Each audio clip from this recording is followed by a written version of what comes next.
Hey, folks, this is Mark with the Mark B Show, and we're definitely going to be having some fun here with some great conversation and things of that nature. So we're looking forward to having our guests join us very shortly.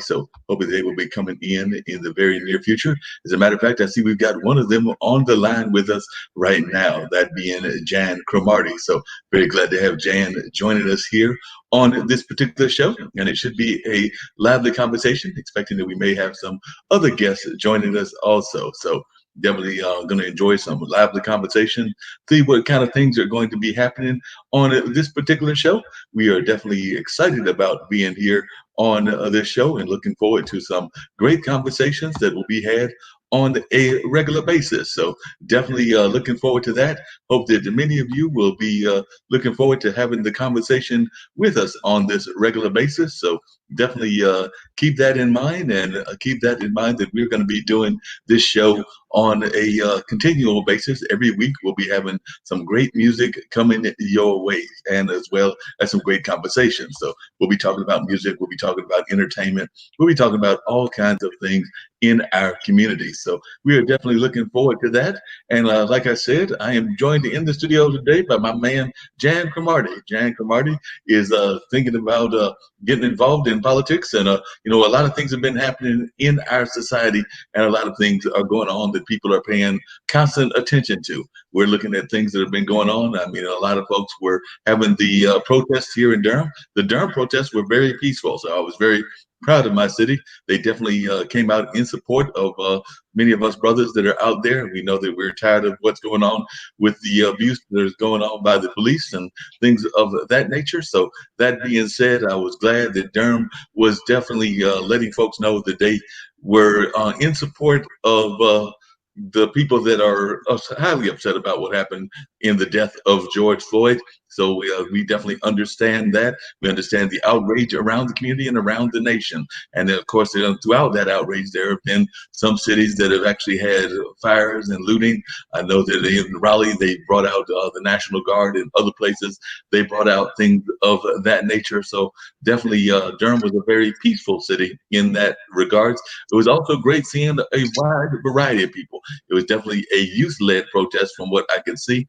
And it was also a protest that was definitely multiracial, like I said, multi-ages, multi-orientations, just all kinds of things going on in that regard. So it was great seeing that kind of conversation happening, and that these folks were definitely involved, and letting folks know how they felt and everything.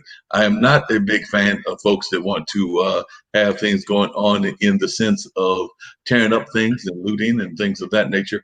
But we do know that sometimes that will happen. You will have provocateurs and people like that that will be out there causing trouble.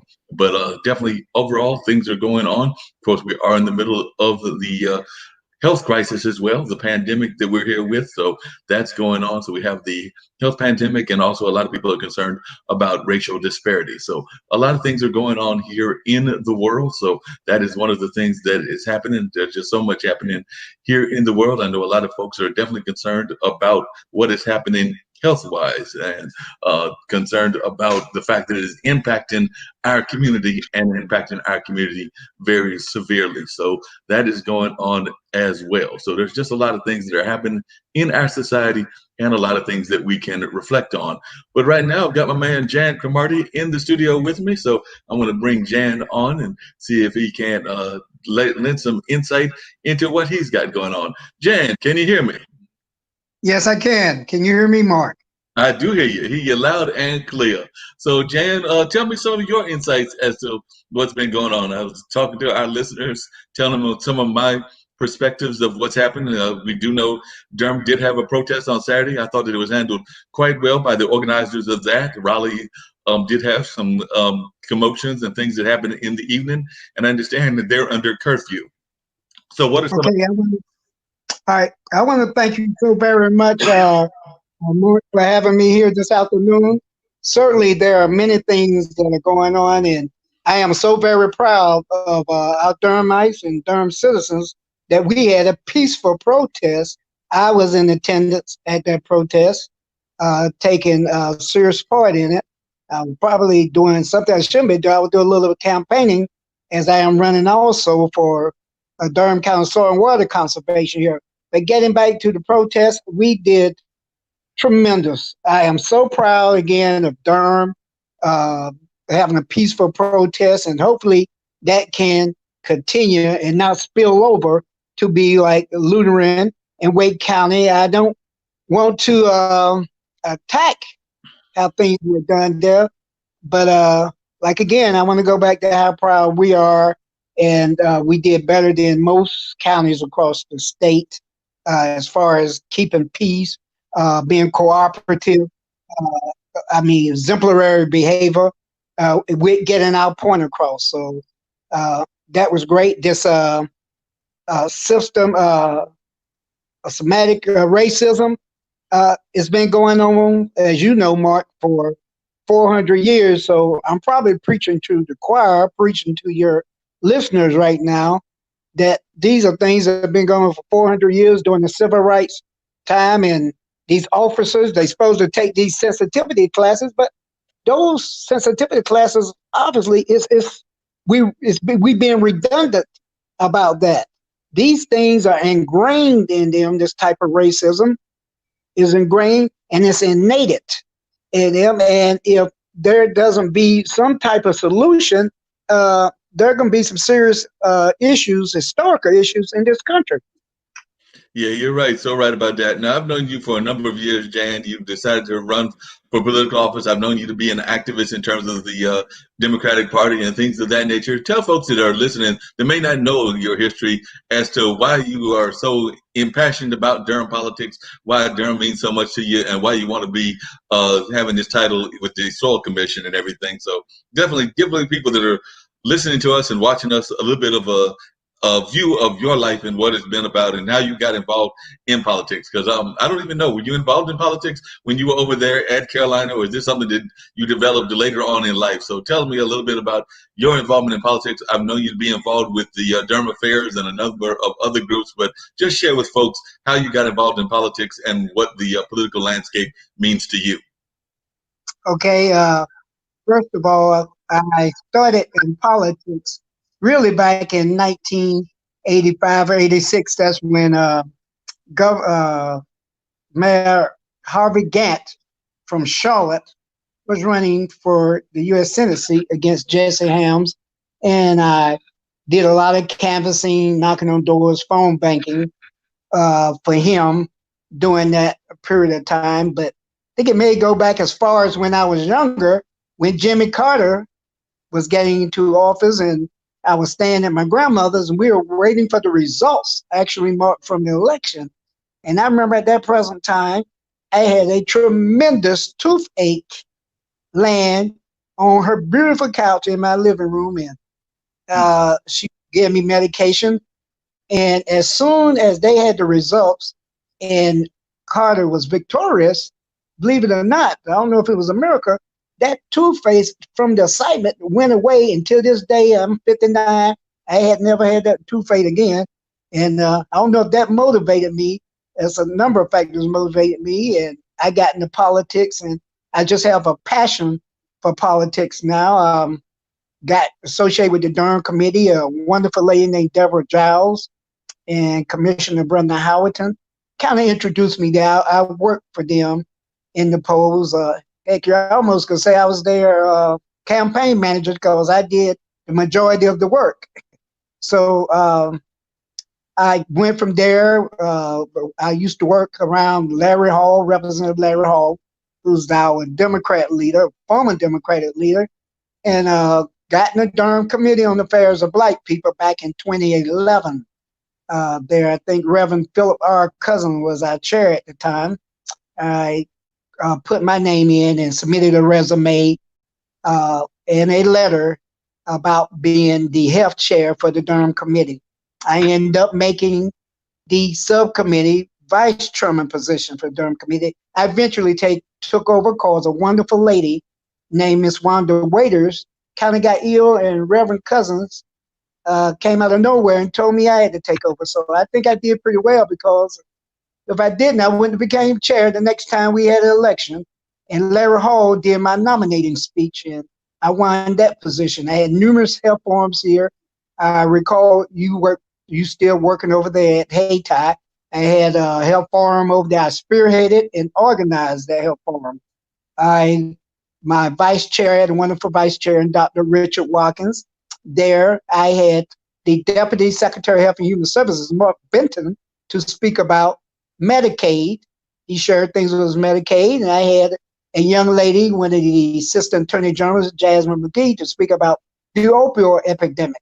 I also had a forum over in Lions Park where I had the state health director to speak about dealing with diabetes. That shows my passion. I been working with veterans. Larry stated that I've helped veterans over a number of years here in Durham. I've supported Care Incorporated. I raised funds for them during my health forum. I continue to raise funds for them with late representative, my wonderful friend Marianne Black, who gave over gave $10,000 from a grant over at Duke, for a matter of fact, during my health forum. But she had given $10,000 before, but I brought it to her attention what I was doing. So my little 600 plus her 10,000 was 10,600. So I have a compassion for Durham. I love how learned how to love the Durham people. They compassionate about their politics. They compassionate about getting things done. We the bluest, I think, when it comes democratically, of all counties, in our opinion, in the state of all 100 counties in the state of North Carolina. So the reason I'm seeking soil and water position in conservation is because we need fresh water here, and we need good soil here. We need 70% of fresh water is used for agriculture in the world. I studied that, and we have a lot of agriculture here with our farmers in the state of North Carolina, and also part of that is land and soil that we need.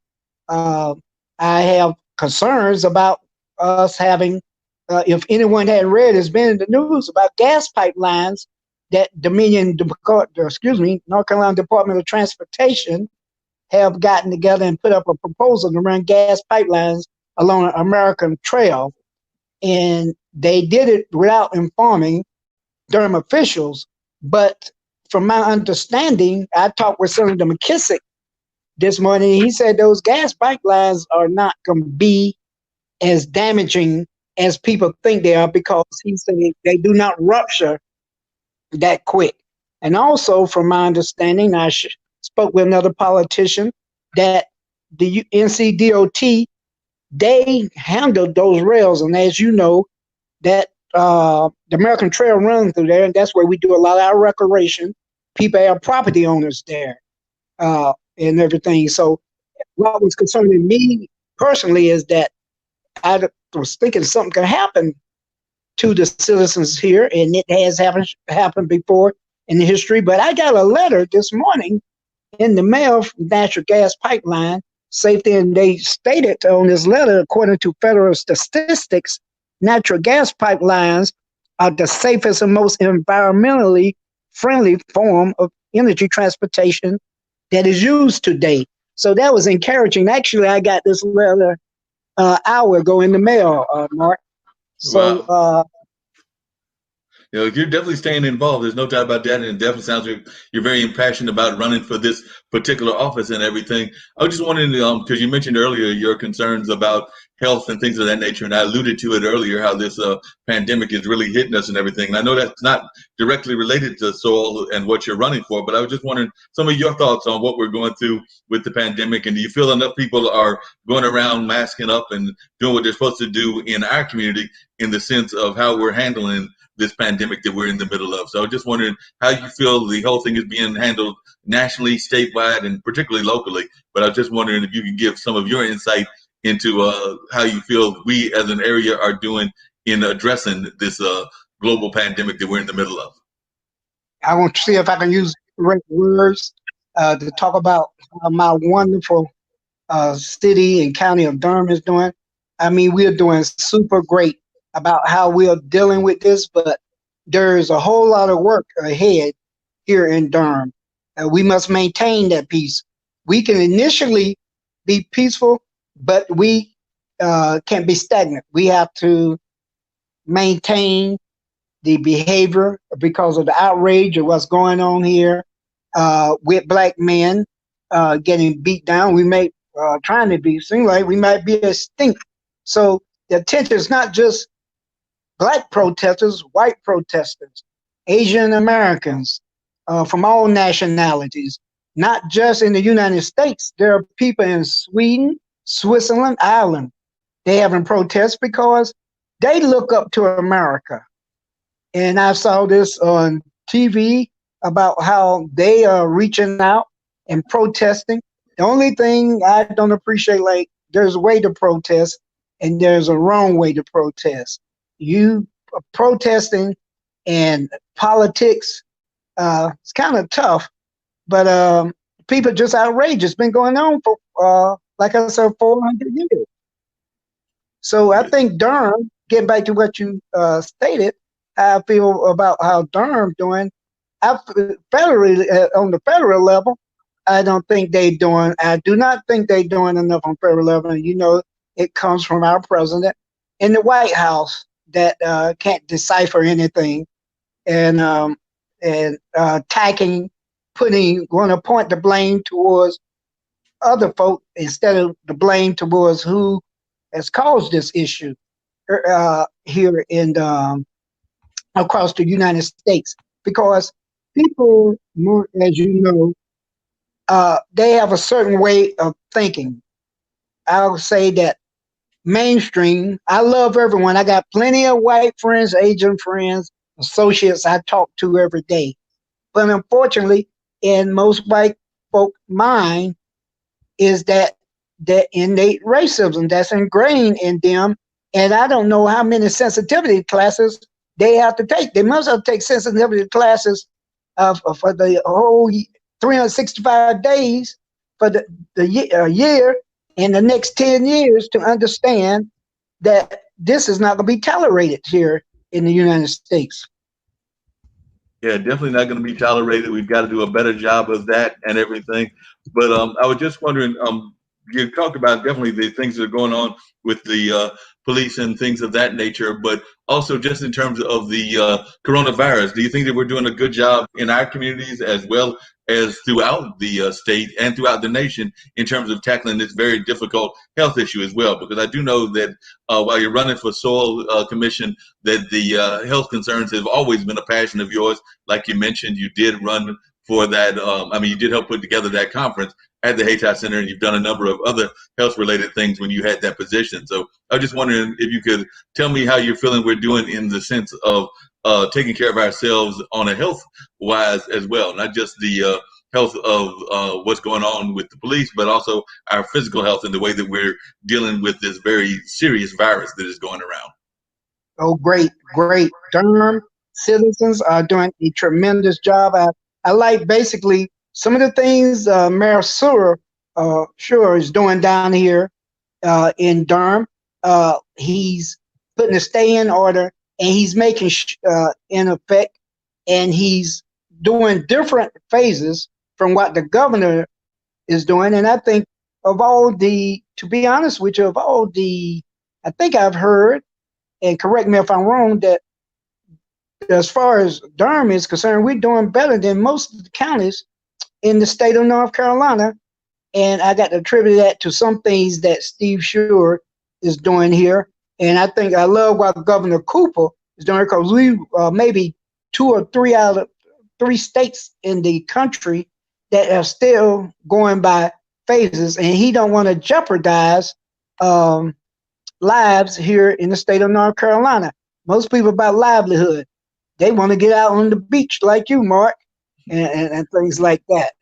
Get out on the beach, don't have on face masks, be in crowded areas, do not give, as follow protocol, 6 feet away from each other. You got to have that PPE on, got to have that personal equipment, protective equipment on around here, and not go around here with these huckleberry attitudes. So that concerns me. We got folk here in Durham like that, but we're doing pretty well compared to most other counties, in my opinion, from what I understand and what I've read in the media. Yeah, definitely. It seems like we're doing a very good job. I have seen a number of people that are out and about that are not wearing the mask and the other things that they should be doing. But I would say the vast majority of the folks that I see are definitely taking this very seriously, and they're definitely concerned about their health and their well-being. So even the protests, I noticed that most of the protesters that were out there were wearing the mask. I mean, definitely it's hard to social distance when you've got hundreds, if not thousands, of people around you. So it's definitely hard to social distance in that sense. Now, is this going to be your first time running for political office? And what are some of the things that you've learned from other political candidates? I know that you're friends with Larry Hall, you're friends with a number of others that have run for political office. So I just wanted to know what some of the things that you've learned in terms of politics and everything.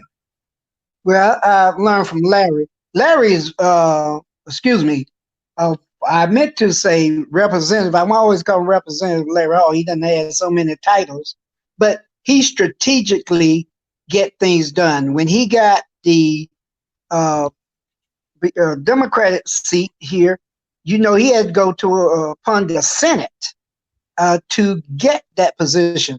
He could have retracted and still got, but he had courage enough. I don't know if it's because he's a lieutenant commander in the Marines, but he has tough hide. He went there and he sat in front of those GOP folk, and they loved what he had to say.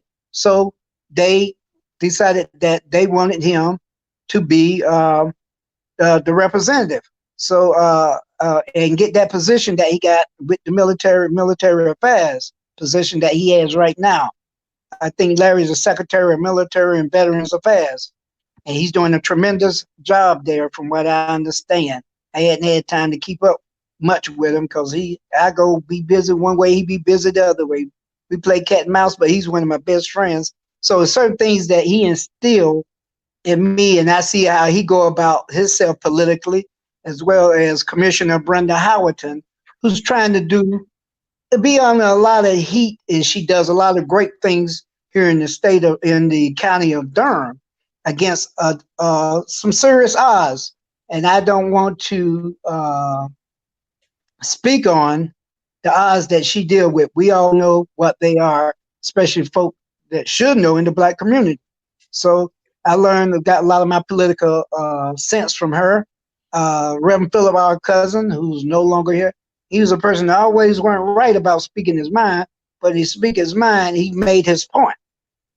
So those just some of the few of the people. Also, I want to put in there Miss Minnie Ford, who was my English teacher in 1985. She always encouraged me to focus on my political and social work and don't allow myself to get distracted by other things. So I'm thankful for having those folks in my life politically.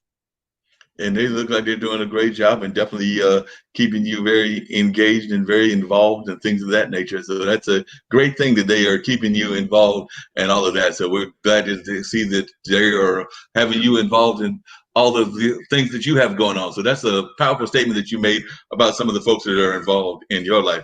Now, one of the things that we know that Durham has, and not just Durham, but other cities as well, is that there are a number of people that are in the area that get caught up in the political landscapes. We have a number of very powerful, some that are newer than others, but historical political action committees and things of that nature. So as you're running, how are you going to navigate that kind of landscape? Because like I said, you have been involved with the Durham Affairs, but there is also the People's Alliance. There's some of the youth groups that are out there that have formed their own PACs and everything. So we know that Durham is a very political town, but it's also one that is kind of like run by some of these PACs and things of that nature. Not so much in jobs like the Soil Commission. And one of the things I want to say is that a lot of times in politics, we forget that the local races and these state races and a lot of these things are the people that have a more direct impact on us than even the folks on the state and the national level on a lot of levels. So definitely I would think that soil would be one of those as well as some others. But just as you're running, how are you going to navigate that political landscape that exists? I'll show you how to navigate it. Have been several years with the Durham Committee on the Affairs of Black People, but I'm not going to just be in the interest of just folks that the Durham Committee on the Affairs of Black People want me to do or be in their best interest. I'm all about all Black folks in Durham County.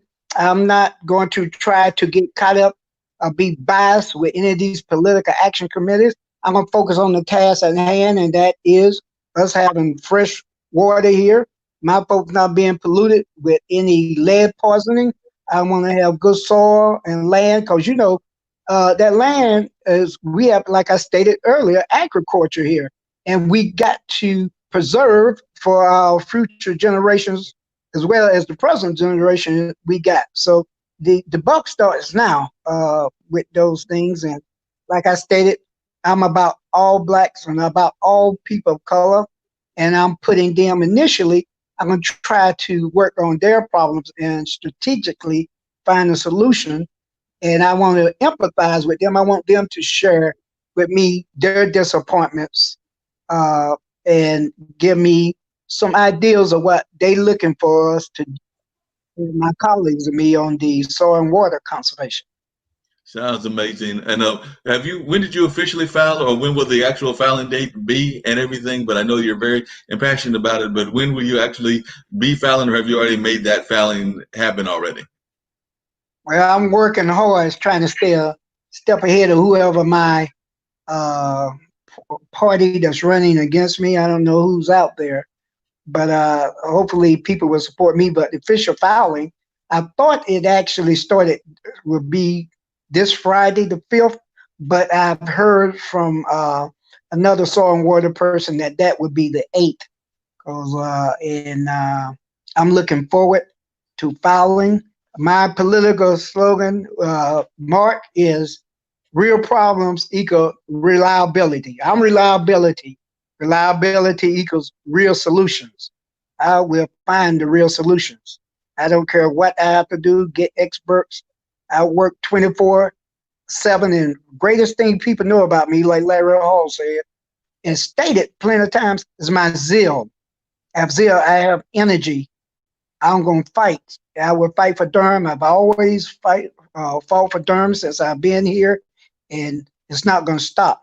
I'm like the energized bunny. Definitely glad to hear that, and glad that you're running for this particular office. I think that you'll do a great job. We're actually also joined in the studio, and by the way, I need to give a shout out to some folks that are watching us live on Facebook as well as some of the other platforms. But I see that Renetta De La Torre has checked in and said hello, and then also Charlie Smith, who is actually watching from Sweden, said Black Lives Matter, love from Sweden. So like you said earlier, we are getting people that are recognizing from around the world. Now, I'm hoping that I'll be hearing from one of his producers as well, but we're joined by Damien, and Damien worked on a film that actually dealt with what you're talking about, because we're talking about issues of environment and things of that nature, and his film actually realized that there was an area in St. Louis where there were some serious experiments that were going on during that time that were not addressed, and that people did not actually understand what was happening and things of that nature. They were doing some serious experiments. Of course, we all know about the Tuskegee experiment and things of that nature, but a lot of people do not know necessarily about what happened with that experiment that went on. There was a subject of Damien's film. So Damien, I'm gonna try to pull up the clip from the film, but if you would tell a little bit about your filmmaking and your involvement. Like I said, I did know that I believe your producer is hanging out in the North Carolina area, and I did invite her as well. So she may be trying to pop in at some point or another. So we'll see if she actually shows up. But just tell us a little bit about the film. Hey, thank you. Thank you very much. The film Target St. Louis Volume 1, it tells the story of post-World War II. During the Cold War era, the military conducted secret chemical testing on poor people of St. Louis. So if you remember as kids, some of your listenership should remember as kids that, there used to be these trucks that used to come down spraying for pesticides, spraying for mosquitoes and things like that. In those cases, where we're speaking about in the documentary, they were spraying zinc cadmium sulfide and phosphorus, white phosphorus, and what we see evidence of, radiation at the time.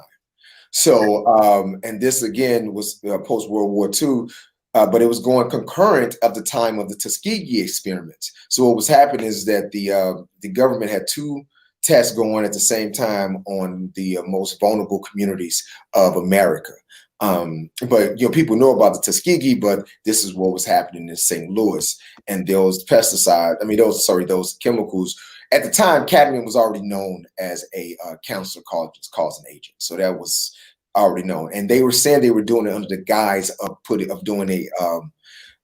together a protective smoke screen, unless someone come over and try to drop bombs on an American city. But in all actuality, they were putting together a offensive weapon to attack Moscow if need be. So they used the St. Louis as their testing ground. Wow. And we know that environmental racism is not anything new. Actually, North Carolina was actually the target of a major industrial dump where they dumped chemicals around rural North Carolina, in the area that I lived in, Warrenton, in the 80s. And it was a chemical that they dumped all up and down around North Carolina and Virginia. People are still dealing with those health consequences. And that was in, I believe, the 70s, late 70s, early 80s, that particular case kind of happened, and that kind of birthed the environmental justice movement that is very big around the world and everything. I did check in earlier with Jan Cromartie, who's running for office here in Durham, but I did want you to also say where you're calling from and everything, and also let folks know how you're doing, both in the sense of the pandemic, but also in the sense of what I consider a second pandemic, because I think we're in the middle of two pandemics, a health pandemic and a racial pandemic. So definitely I wanted to know if you could check in as well and just let folks know where you are and how your part of the world is dealing with what's going on. Thank you. So checking in. I am currently in Los Angeles, California. I am in the Hollywood area. And it's, during the first pandemic, the corona, it was locked down, and, the entertainment industry, everything is shut down. So, we can't really work. So that's that element. So you're working on a lot of things internally and building projects. And, I'm using that. I use that time as, an additional time for me to break back open a documentary and go into it and keep some fine tuning. And then we had got some more evidence and documents that from the lawyer who handled the class action lawsuit that was surrounding this. He was able to send us over some new documents that we didn't have at first. So we were able to go back into the documentary and implement those type of things. Since we have this time, we had partnered with the Historical Society of Missouri, and we are planning to have our screening March 22nd. But this would happen, so we got pushed to like June 14th, and then we just had a conversation that that date might even change. So that's how we're dealing with it at home. Building, creating, and trying to stay active and stay track of each day. Because I'm losing track of days on certain elements. So that's the first pandemic. So, but now recent this new pandemic, which is not new, really. Let's just be honest, it's not new at all. This has been going on for so long. I've been protesting for a long time. I've been engaged in political. I've been politically engaged for a long time. I worked for a super PAC that helped get Obama elected the second term, a Twitter running. So I'm just my level of engagement within the community and politically is active, right? So when I go to protest, I go to that some protests turn to riots, unfortunately, that we have to navigate from, things like that. So I'm just saying I'm very seasoned. I mean, I've been marching for Amadou Diallo in Philly. That's how seasoned I am, right? I have never seen anything that I saw on Saturday when I was out protesting for what's happening. I had never seen this in my life. So what did you see, Damien, that you saw was different? Because like I said, I've also been involved in protests, but I just wondering, one of the things that I noticed that was different was because we know that the looting does happen. It's happened before. It happened with the Watts riot. It happened with the Rodney King riots. It happened with a number of riots. So we know that there's sometimes an element of people that are going to be destructive. And I would argue that they're on both sides. They're on both the left and the right side. I have some friends that are anarchists. So I know what their agenda is. I know why they're out there. I know that we have to kind of marshal them and keep an eye on them, because you have to be aware of who they are and just try to make sure that they don't get carried out of hand. But one of the things that I did notice that I saw was different, and I unfortunately did not make it out to the one in Durham. My friend Jan was out there, and my good friend Zack was out there, and I was monitoring and keeping tune of what was going on situationally. I just had some other meetings and stuff, life does go on. So I had some other things that did not allow me to get out there, unfortunately, but I was following what was happening. And what I saw was a greater age leadership. I mean, and by that, I mean, I saw younger people. And yeah, we know that sometimes young people will take more of a leadership role, but this one seemed to have been youth led. And by youth led, I'm Yeah. thinking people like in their 20s, maybe early 30s, but definitely youth led and even some of the seasoned veterans. And I'm in my late 50s and everything, but I know some of the seasoned veterans here that are in their 30s and 40s. And I was talking to my dad, who was a civil rights person, and even he was saying that it seems like there's a new generation is coming out. And one of the things that they've done is it seems to be a broader coalition. I mean, I think I saw, and Jan alluded to this earlier, I saw more Latin Americans, Asians, well, maybe less of the Latin Americans because they got their own concerns with ISIS and things of that nature, but definitely a broader coalition across ages, across races and classes, and even among orientations and different other kind of ways that society tries to divide us. So we do know that, the certain person that's sitting there in the White House, that orange person, that we might have to see that he is galvanizing a certain people, but I'm thinking that he might be galvanizing some of the progressive elements as well. So you're over there in Los Angeles. Did you see something similar there, or what was the thing that you noticed that was different? I guess is what I'm really asking.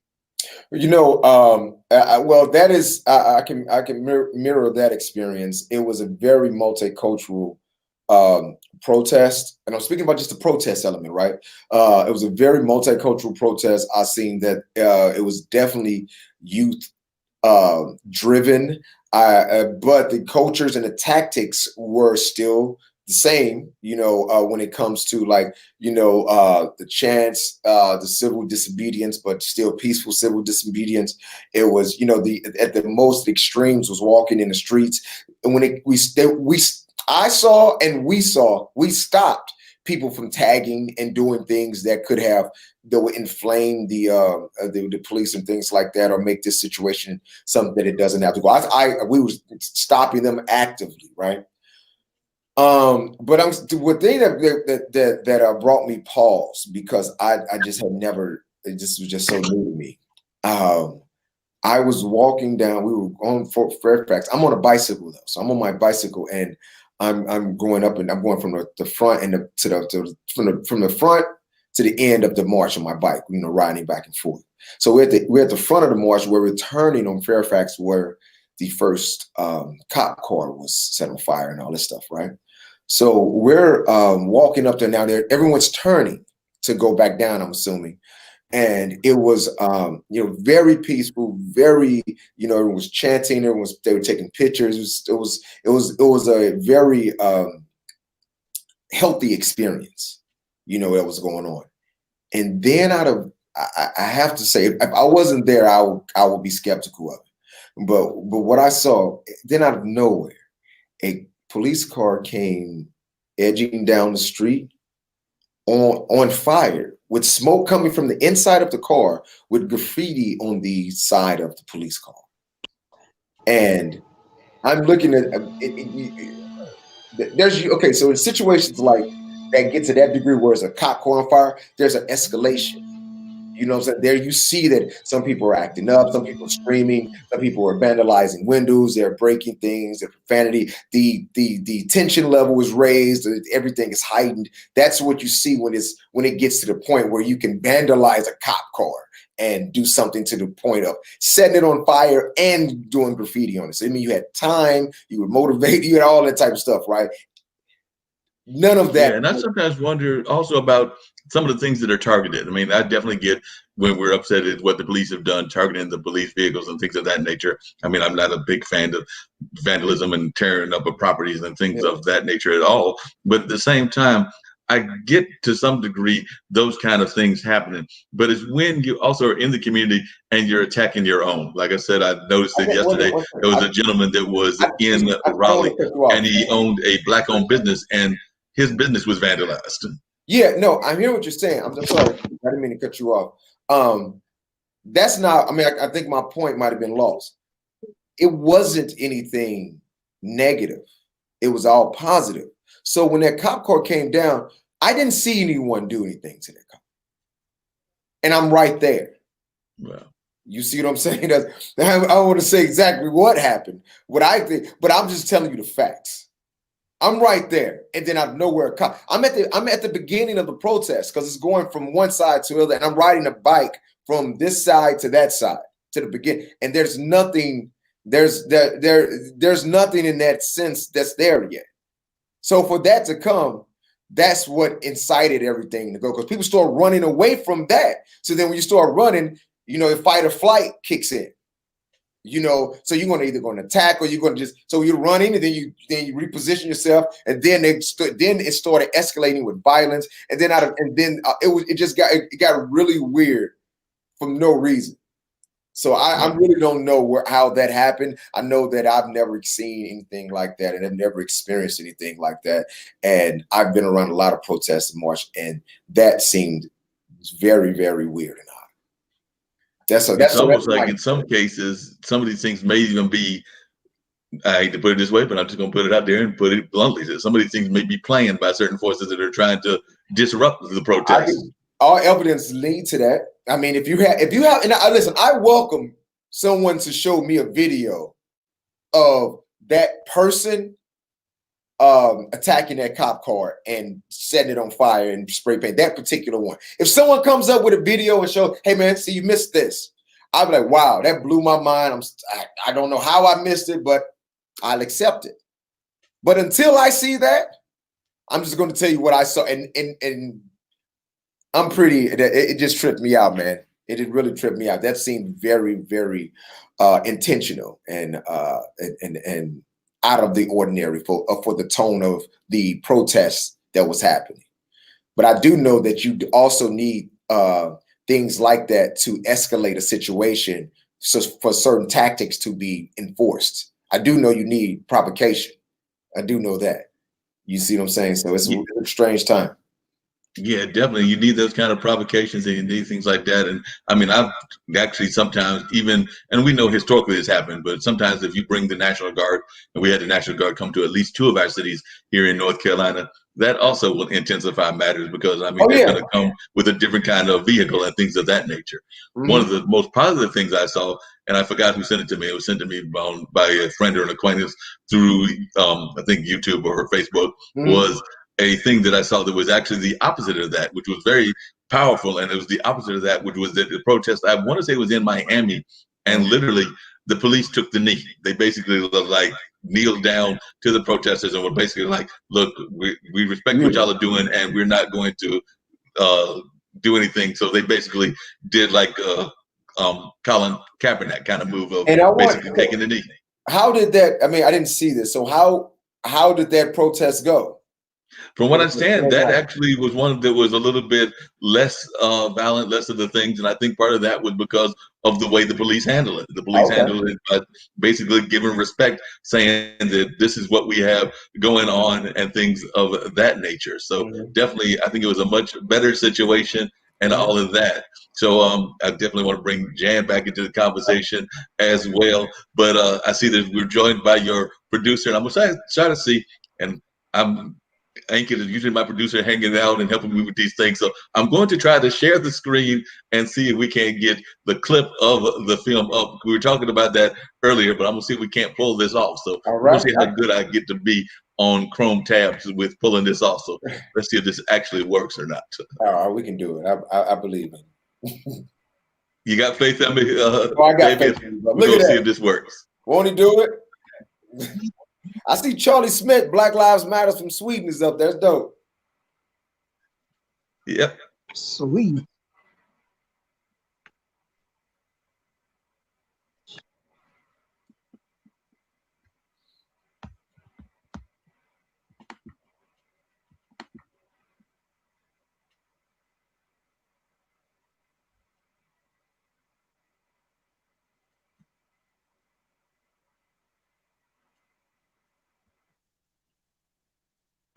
Kind of lost you, Mark. You lost me? Oh, okay. Hold on, Zack. Cromartie, we're going to continue the conversation with you, but I definitely want the video to keep playing too. Sure.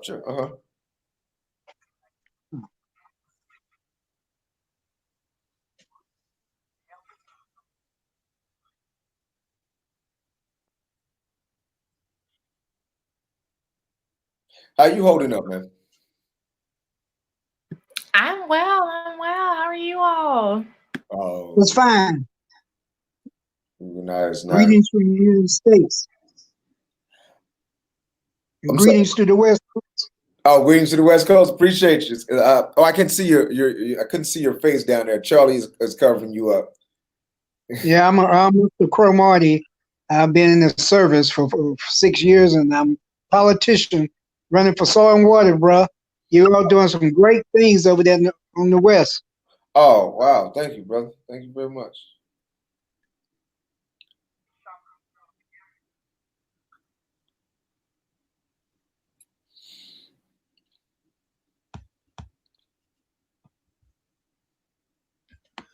All right, I think we pulled that off some kind of way. So I hope that they got a chance to see a little bit of what that was all about and everything.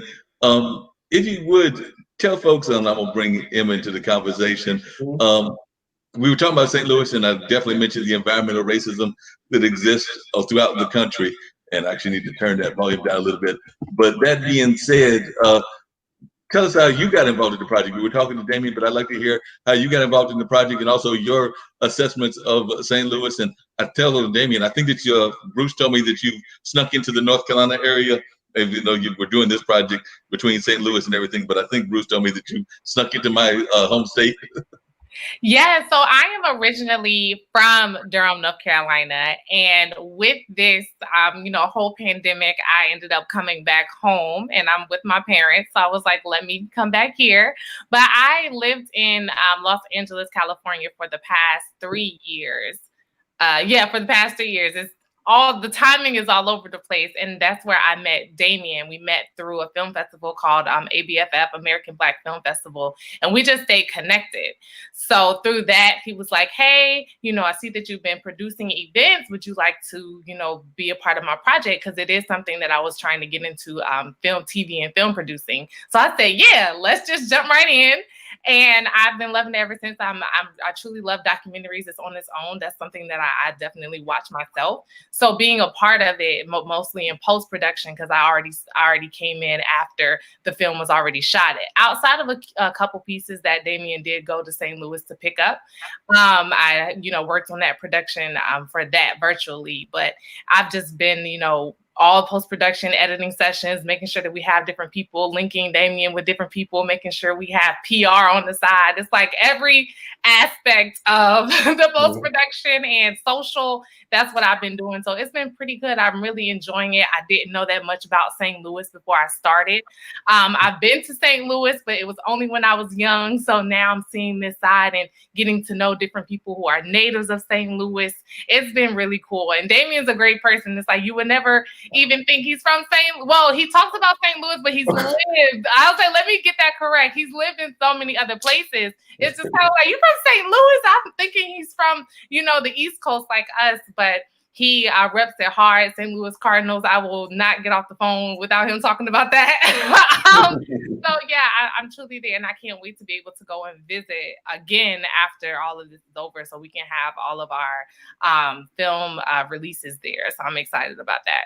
Yeah, Sounds amazing. Now, what is it about St. Louis that appealed to you, Damien? Because, like I said, we know St. Louis has got a rich history in terms of civil disobedience. I mean, there were definitely some cases even before what went on with George Floyd that were St. Louis based and that were going around what was happening in that community and everything. So, what particularly drew you to St. Louis, and particularly the environmental side of what was happening in St. Louis? Because we know there's some other places even down around Mississippi that would have faced some environmental issues and things of that nature in our community. So what brought you to this story? What brought me to the story is that me and my grandmother, we communicated before she passed recently. She used to mail me letters, and we used to sit and talk about the letters. Most of the letters were about family members, gossip, talking about this, that, and things of another. But and then there'd be news clippings sometimes. We'd talk about, political politics and stuff. And in this particular case, she sent me this news clipping of some testing that happened around this community that she grew up in. She felt like she had been a part of it. I called her up, we talked about it as we usually do. And then I started to do some more investigation into it. And I felt like it was it was horrendous what happened to us, and then not having any type of follow up or any type of acknowledgement of how you treated people. And so I decided to go into the documentary, and I started investigating and started contacting survivors and start building a narrative around that, and we start telling the story. So that's how we came about. So it started with a survivor, and that's how we came to it. My grandmother. Yeah, those grandmothers are oftentimes those survivors that we often know quite well. I know my grandmother, who was a librarian and started the Black Library in Raleigh, was definitely a survivor, as was my grandmother on the other side. So yes, on my mom's side. So grandparents are definitely very important in our lives. There's no doubt about that. But the one thing that I've got to ask you and everything is, one of the things that we notice happening even with the current pandemic is there's a fear in our community about testing. Like I said, I just finished this whole thing with being trained as a contact tracer, which means being able to talk to people that have the coronavirus and then being able to talk to people that might have contacted them. And it was a training that Johns Hopkins was offering during one of their free courses. So many of our colleges are offering free courses. But that being said, we do know that part of what happens is that sometimes with what's going on in the world, that's one of the concerns that we have in our community, is some fear that we may not go get the test because of what we knew happened historically. Mm-hmm. Is there any fear, and this is for both you, Emma, as well as you, Damien, that might cause a problem even in the showing of the film? Because yes, it's a very powerful story. It's a story that needs to be told. But at this particular time, I'm wondering, is there any concerns about how you're going to balance telling the story and also people's fears about that history? Because that history leads people to have fears about the current testing and what the administration might be doing. That's a really good question. Really, really great question. And, it's how I would unpack that. Telling this story about how you were tested upon, how you was tested on, there was no follow-up, how they disregarded your humanity. Because that's a through line that I try to address in all of my work, is the humanity in us, because all of us, are humane, but we're not perceived that way. So we have to acknowledge something that was done to you first. So this is what this documentary represents, is an acknowledgement that this happened to you. You are not crazy. You are not, these are the rumors that you heard about are not just rumors of folk tales or allegories that we pass down to help protect us from everything that's been perpetrated against us for so long. No, this is true. This is a fact. So they need to acknowledge this, and then we can move on from there. And within the documentary, our elders and our survivors say, hey, you know what, ain't nothing really going to change for me at this present moment, because I've lived my life, but I'm doing this for the next generation and future generation. So you don't have to put up with this. And so you can call attention to things like that. So that's one of the issues that we want to make sure that we address in the documentary. Now, so to talk about, it kind of been leading into the story of how African Americans tend to fear to go to the doctors and the hospitals. That is a valid fear.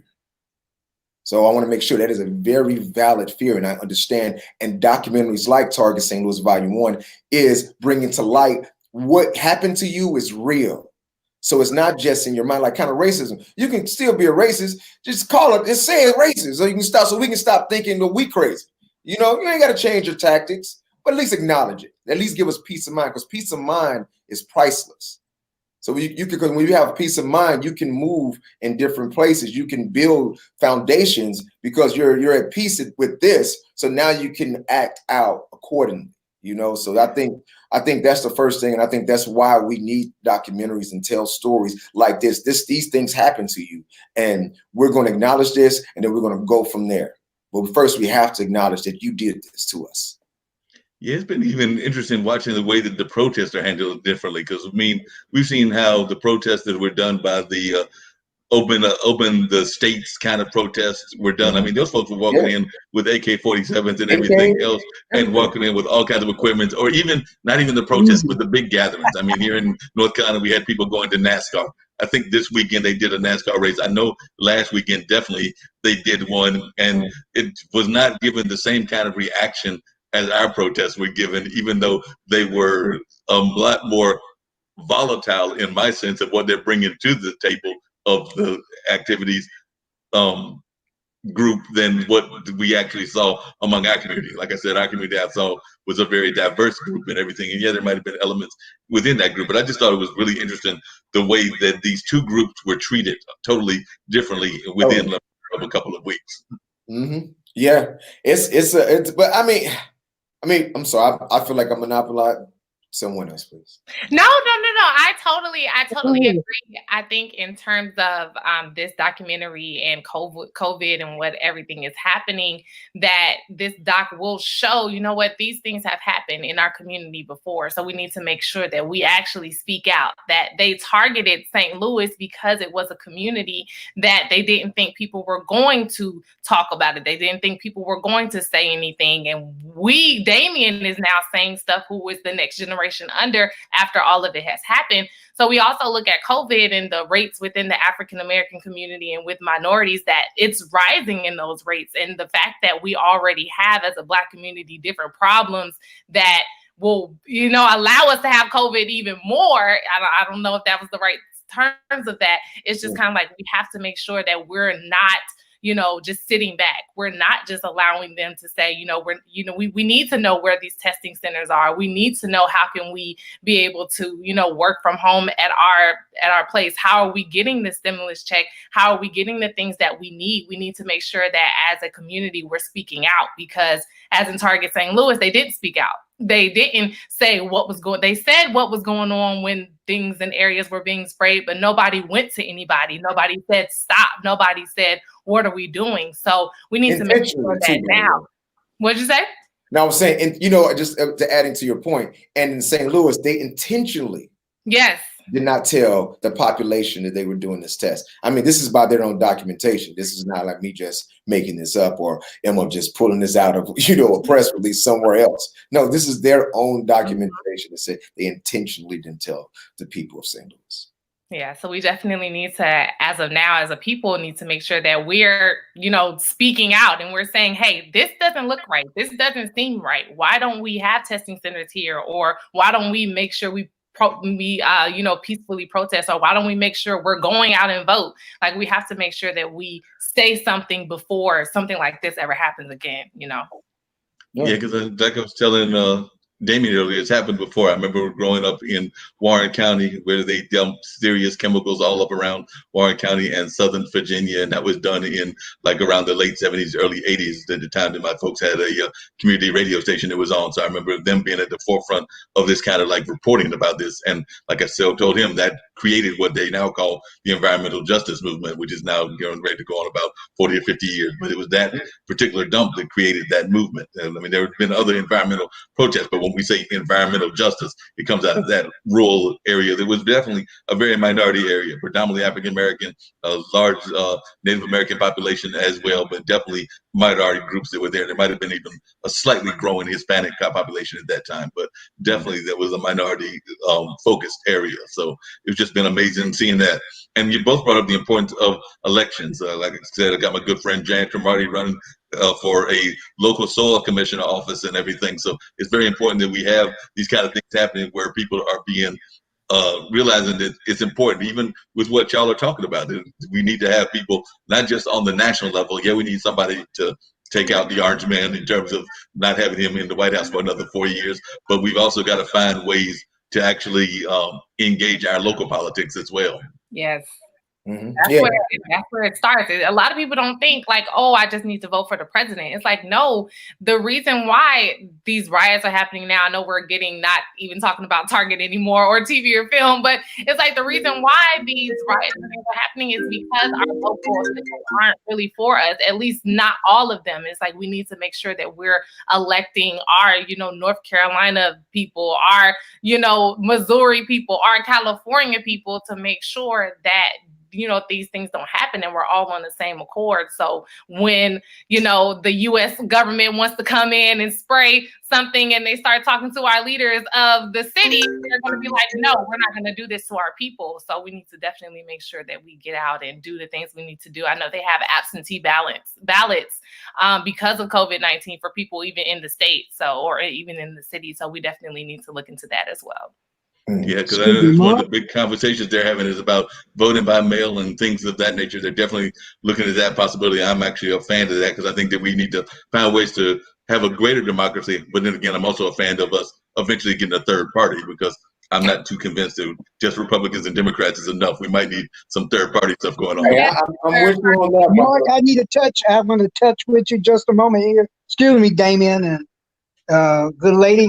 Hi. She was talking about how you doing this afternoon, Mr. Cromartie here, running for soil and water here in Durham, North Carolina. Absentee ballot starts September the 9th. You were just mentioning that, so I want to inform you that that will take place on September the 9th.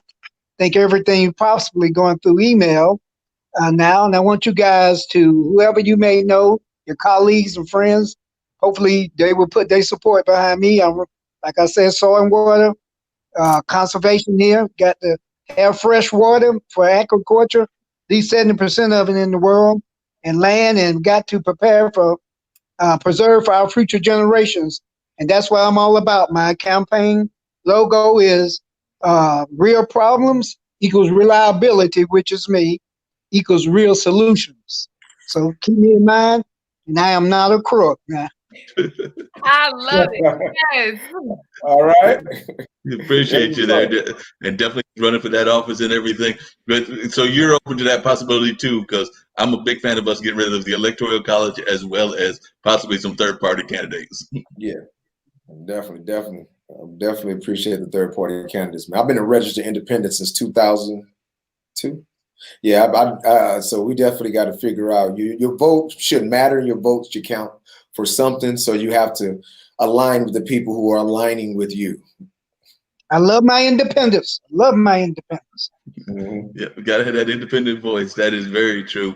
So, what message would y'all give about? Oh, that's the other thing I want to ask y'all, both of you, Emma, as well as you, Damien. We're hearing the conversations that the film industry won't open back up till the end of maybe the middle of next year. I said the end. I started to say the end of this year, but I'm hearing talks of maybe even spring or summer of next year. What are you hearing in Los Angeles? What are you hearing in the documentary community? I mean, whenever we reopen, I'm actually on the board of the Carolina Theater. I know we're going to have to space 1,000-seat theater. That's the bigger theater. There's several smaller ones there, but we're going to have to space it out. So there's maybe, if we're lucky, a couple hundred people in there. We're going to do that 6 feet separation and everything. But just in terms of actually creating product, what are you hearing?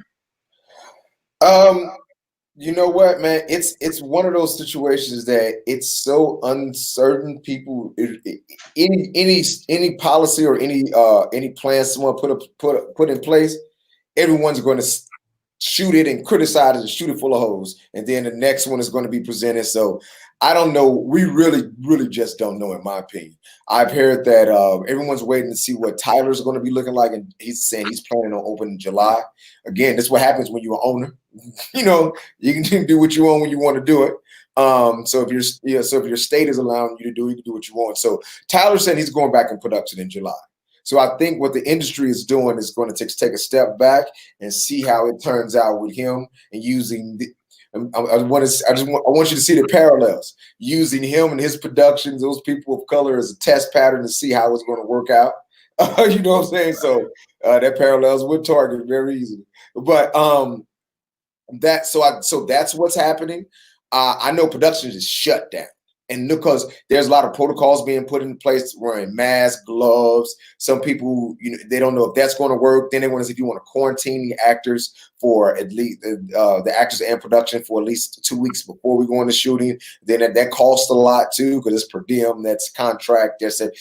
We don't even have the language to address this, and you know how important the language is when you're dealing with certain things for your lawyers and stuff like that. So that's how bad it is, and that's how much in flux it is out here, from my understanding. Everyone's trying to figure it out, but no one has a real plan of rollout yet, and there's a lot of wait and see because no one wants to be liable.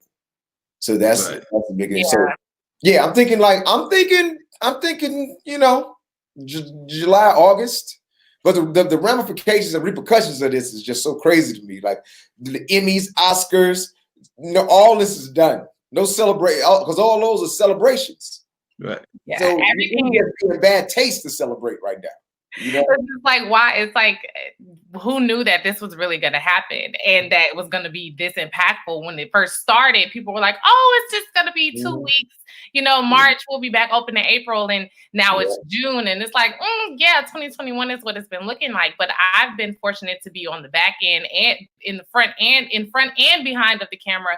So I've been doing a little research, and like Damien had said, Tyler Perry and his production, I know when it kind of first started in March, he actually had some of his people, they actually did do that quarantine and stayed on the actual his studio lot when it first happened.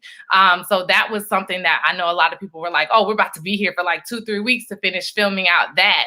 And then I have read a couple of things where I know with SAG, if people who are union, that they have to report if anybody has said, hey, you know, we want you to come on. It was an article that released, I want to say on Deadline, maybe about a week and a half ago that I had, you know, scrolled through, and it was like, if there's anything going on, you should report it so we can make sure that you're actually doing it. So it's really interesting to see. There are people, and, you know, the head people who are over the TV and film industry are having these meetings, but it's also, like Damien just said, the ramifications, what is going to happen if you do let this set go on.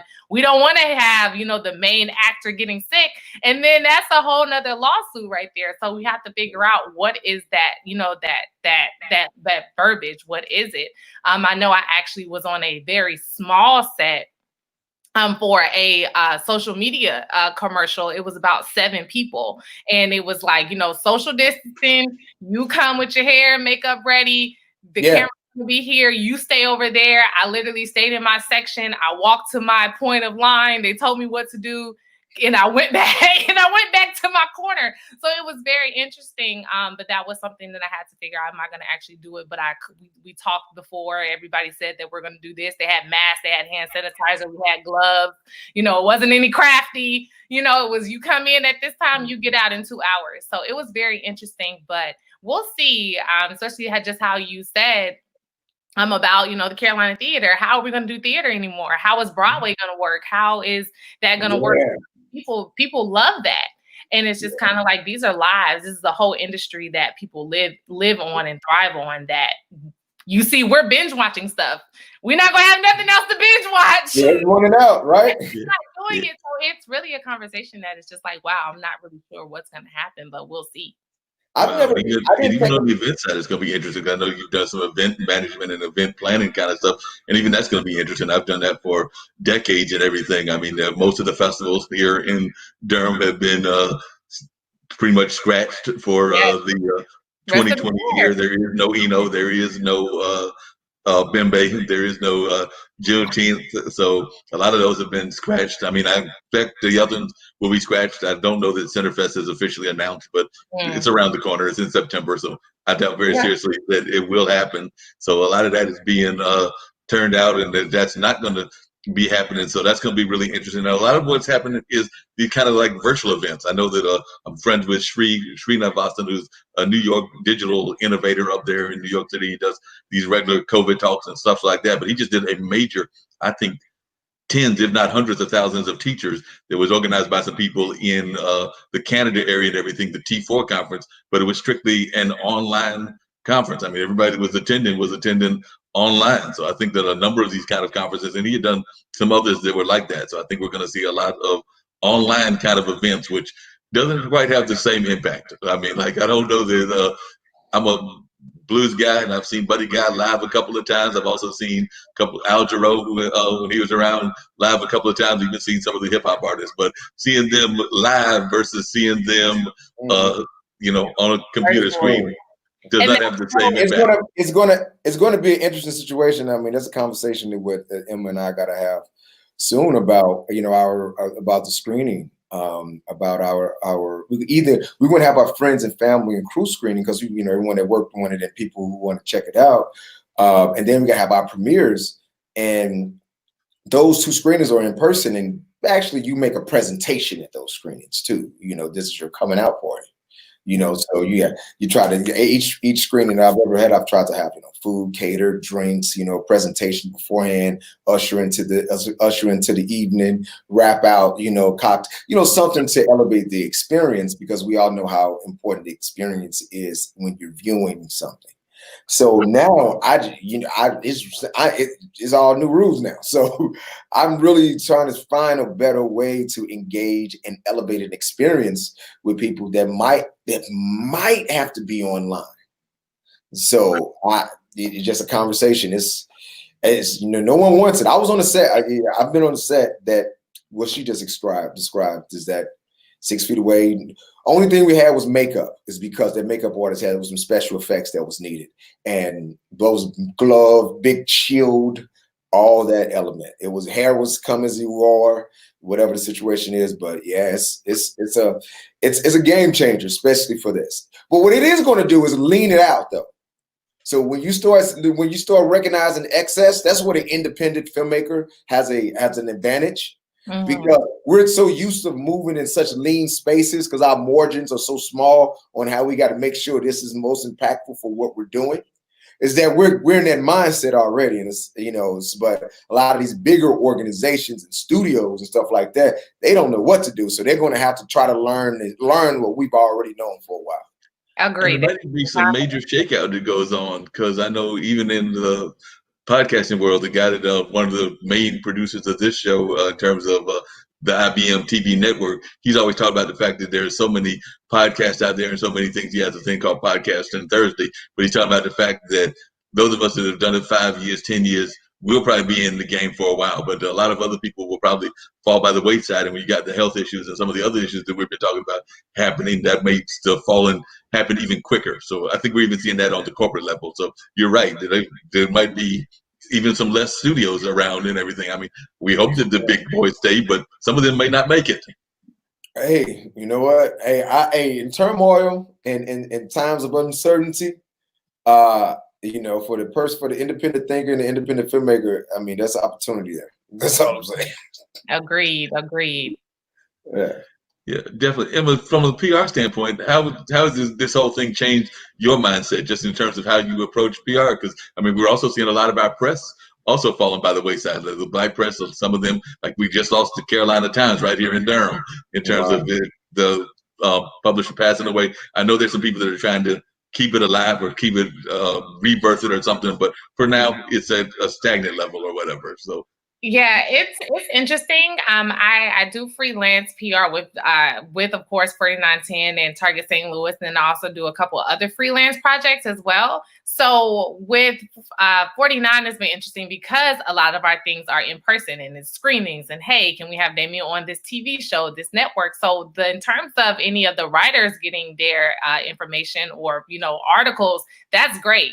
Pitching all day long is awesome. But in terms of some of the other events that I've worked with in PR, it's just kind of like, okay, now we have to go on virtual. If everything we've done was meet and greets or listening parties or viewing parties, or we have a talk back, a lot of things have conferences. It's like that's not going to happen anymore. So it's really trying to figure out like, okay, what are we going to do with this client? What are we going to do with this event? Now everything has to be virtual, and it's also about a money thing now. Everybody has to change their rates. We're not paying for a venue and a caterer and a and goodie bags. It's now, okay, how much can we pay for this speaker to sit in front of their camera and give their information? We're not paying hair and makeup. We're not paying transportation. It's just like, it's that info. And it's also, how are we able to make somebody pay to get on their computer to have that same revenue. So it's been really interesting. I think in terms of pushing out content has been good. But when it comes to a lot of the, like you said, the publishing companies, it's just like, well, we can't be in the same room, with our computers, or we have to now work from home. That's like the hard part, because it's really is I need to make sure I have this book, or I need to make sure I'm talking to my coworker to make sure this is the right information. It can be really hard with, not having maybe the even right Wi-Fi. It's like now we're at home. So it's really interesting. I'm definitely coming from the PR standpoint, but online, people who are journalists online or writers online, they're doing good because now they have content as long as people are pushing, but in terms of events and actually saying, you know what, it was a school that shut down. And it's just kind of like you have to think about different things. Like there are companies and people who aren't able to survive because their thing was that physical print out. And now it's like that's not going to happen because we can't have the people actually in the actual offices to make them happen. So it's really interesting.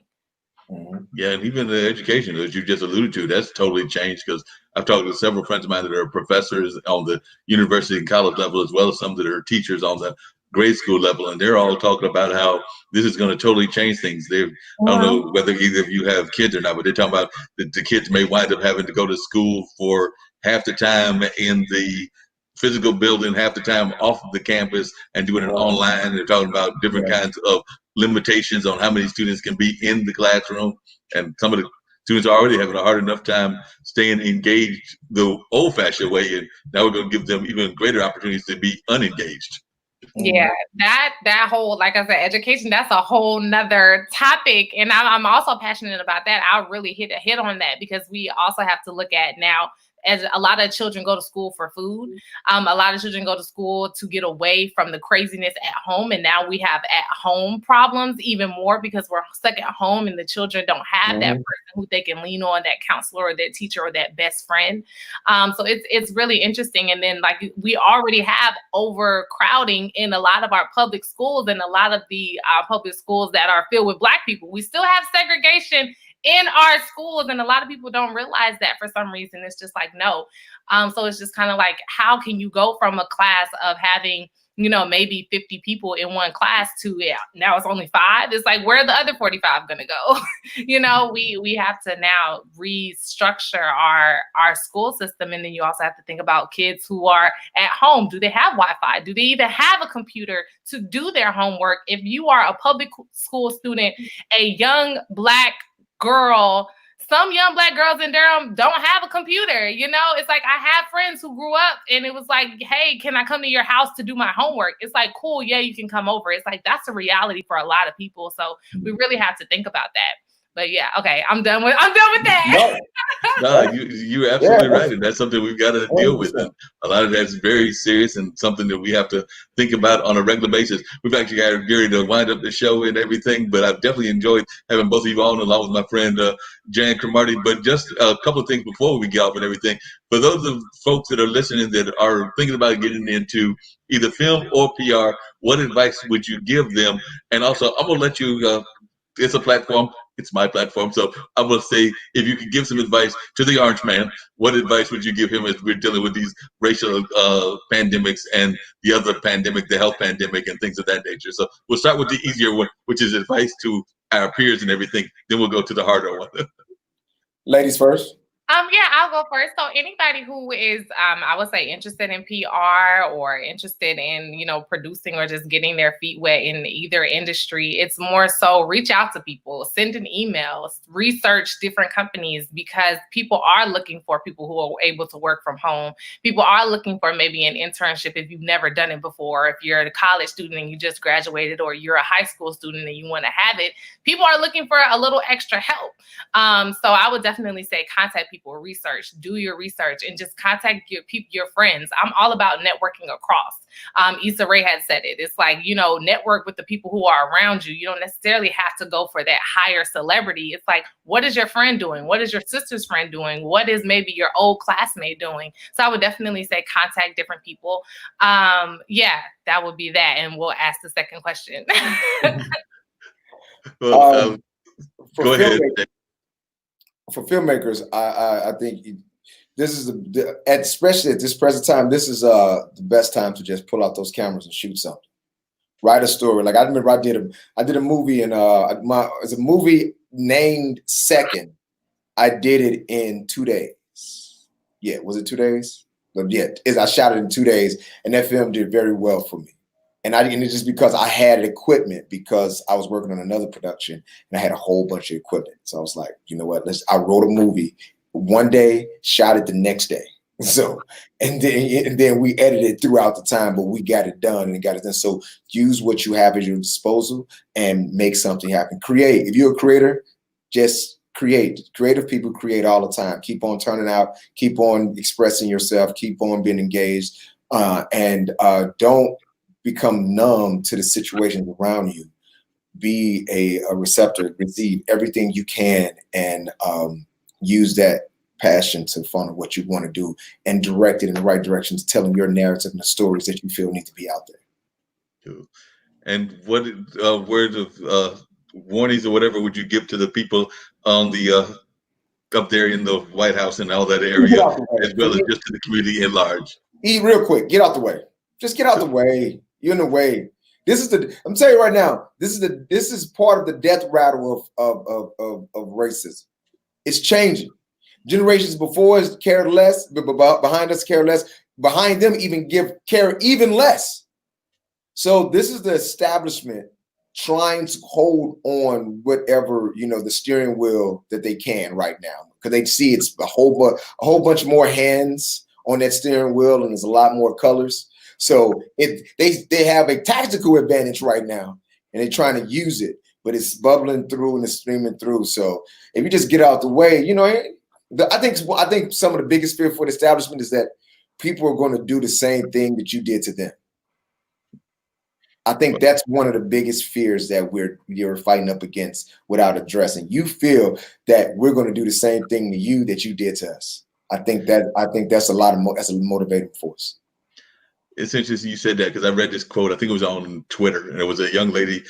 She was actually a comedian that I met through a Pakistani comedian friend of mine, but she was on her show, and then I've been following her tweets, and she was basically saying that she was concerned that she feared the riots and the protests that were going on, and it made her want to go out and buy a gun. So I'm agreeing with you that it might be that kind of like last vestige of what's going on. So they're seeing that they are about to be the minority population. When you look at all the minority population, all the quote unquote minority populations put together, that they're about to be the minority population. So there is a certain fear that they may be losing control. Yeah. And I think our policymakers and our government needs to listen to our healthcare workers. A lot of people are talking about money and dollars, and the healthcare workers are like, but lives are about to be lost. I really think they actually need to listen to each other and, take what the healthcare workers are saying seriously, because you might want to make millions of dollars, but you possibly will lose billions of dollars in the future. We might lose this earth for, if it goes to that extreme. We need to think like that. And then our policymakers and our government needs to listen to the people, needs to listen to our community leaders, needs to listen to those people who are willing to sit down at the table with them, who are following MLK. If they're on that MLK route and they want to talk to you, they need to listen, because we got a lot of Malcolm out here, and I have no problem with neither one of them. But if there are people who are willing to sit down and listen to government and listen to policymakers who are the leaders of the land, leaders of our people, they need to listen to them if they don't want this to continue. So that's what I would say, is to listen. Definitely. Well, I appreciate having both of you, Emma as well as Damien, on the show. I'm sure that Ankit and Kim, who are the folks that actually are some of the main folks behind this particular platform, would also say the same thing, as well as some of the other leadership, because we've actually got folks that listen throughout the world on this platform. Ankit, one of my producers, is actually out of India. Kim is actually just around the corner in Raleigh, but we've got some other folks in Australia and throughout the area. So we've definitely got folks that are listening on a worldwide platform here. So definitely appreciated you being on, just like I appreciated Jan Cromartie being on. And I have to have you come back on another Monday afternoon when y'all are able to come and talk about the different things that are going on in the world. But definitely appreciate you being on here and everything. Just really quickly, if folks want to get in touch with you, give them your social handles real quickly, and also the same for you as well. So as I'm thinking about that, if you want to give you the social handles, that would be greatly appreciated. Emma? So I am at From Emma J on Instagram. Like, there's something from Emma J, at From Emma J. And for all social media platforms, for me, it's Damien D. Smith, at Damien D. Smith. It's just the spelling of my first and last name and middle initial, DAMINDSMITH.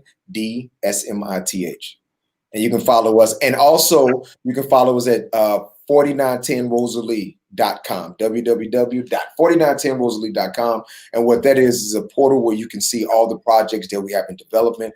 We have Target St. Louis Volume 1. Also, we have the V, aka Victory High, a coming of age story, set in St. Louis in high schools. We have several different projects, and also our social activism projects, If I Should Die by the Hands of the Police. And we're actually going to repost our Mike Brown art exhibition that we did as well. So he's constantly been civil engaged. And one more thing, we partnered with an organization in New Orleans called Citizen She, and is in support of the Crown Act. So we are about to roll out our mini documentaries, many short docs that we put out in support of the Crown Act, in partnership with Citizen She United. So great thing, and I definitely appreciate the conversation and the show. Like I said, we're going to wrap it up right now, but definitely thanks for being on and sharing all that great information. And do know that you're welcome to come back on any Monday that you're available. And of course, there's some other platforms that I've told you about as well. But whether it's this platform or some of my other platforms, you're always welcome to come back and share what you're doing. Oh, thank you very much. Thank you for having me. Thank you for having us. Thank you for having us. No problem. Appreciate it. Thank you. Take it easy. God bless. All right. Well, that wraps up this particular edition of the radio show with Mark Lee. So definitely appreciate you and everything. So definitely, I think we had a very powerful conversation about a lot of things, everything from the pandemic on to race relations, on to health concerns, on to various other things that were going on in the world. I did see we had a few people that were listening and making comments. I did read some of those, but definitely do know that there are various platforms here on IBM TV that you can also be following us at the same time. So definitely do be looking at us on platforms like Facebook, of course, YouTube, and various other platforms. So definitely was a great show, and I definitely enjoyed having my guests. Once again, on this particular show, we had Jan Cromartie, a local political activist, as well as Damian Smith and Emma. Emma was involved with that production that was called Target St. Louis. So definitely appreciated them being on the show and everything of that nature. So a great show, I think, was had, and I definitely hope that many of you enjoyed the show and enjoyed what you learned here on this particular show and everything. I don't know if everybody caught the total amount of Target St. Louis, so that's actually how I'm going to go out. I'm going to let y'all hear it one more time, the clip about Target St. Louis, and then we're going to just wrap it up. So definitely hope everybody had a great time and learned a lot of information. Don't forget that this evening you can also catch me on my other show, Straight Talk with Dean and Mark, and that'll be coming your way on Blog Talk Radio. But definitely keep that in mind, and then we'll be back here next week with another exciting show.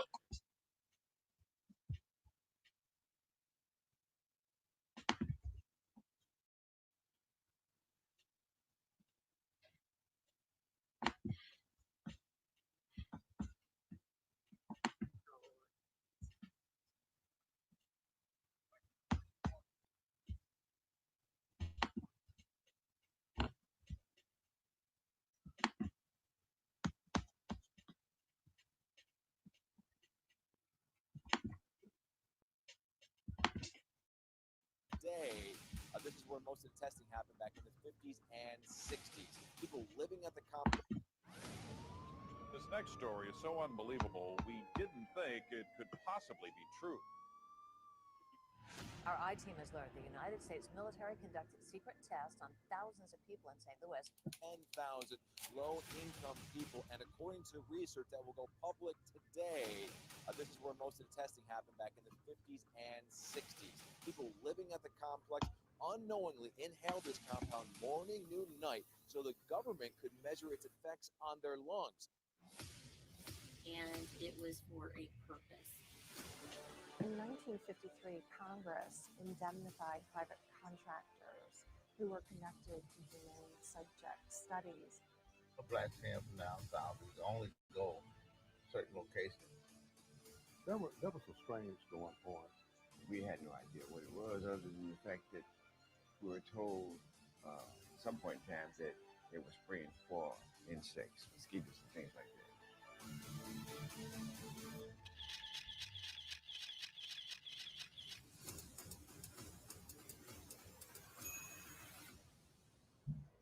comes the great shock to discover that Gary Cooper killing off the Indians when you were rooting for Gary Cooper, that the Indians were you.